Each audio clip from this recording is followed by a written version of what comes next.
This week in my Leadership Excellence program, we are focused on the skill of empathy. It is a huge player for leadership excellence.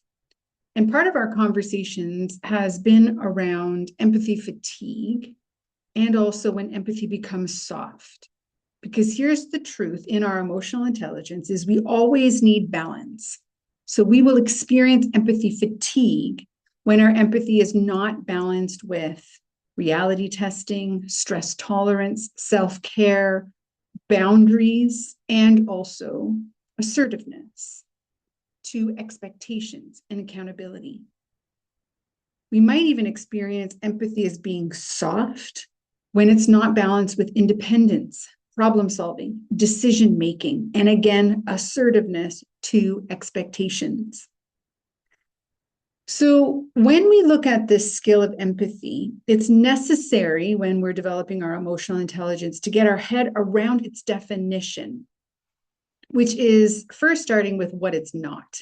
And empathy is not about being emotionally invested. It's not the only thing.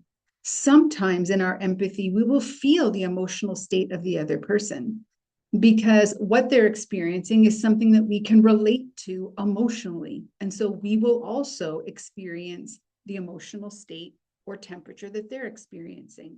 However, that's a limited capacity for empathy.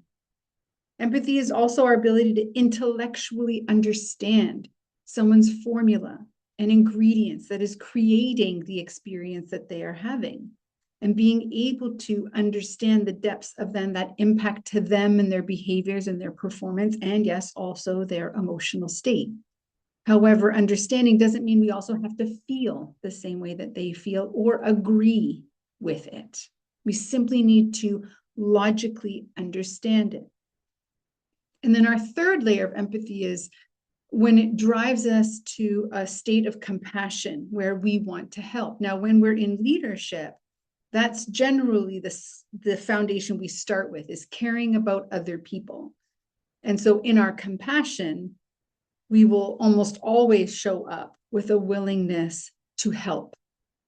And help doesn't mean in leadership that we sweep expectations under the rug, or that we let bad behavior go, or we tolerate a lack of performance. That would be an imbalance in our use of empathy.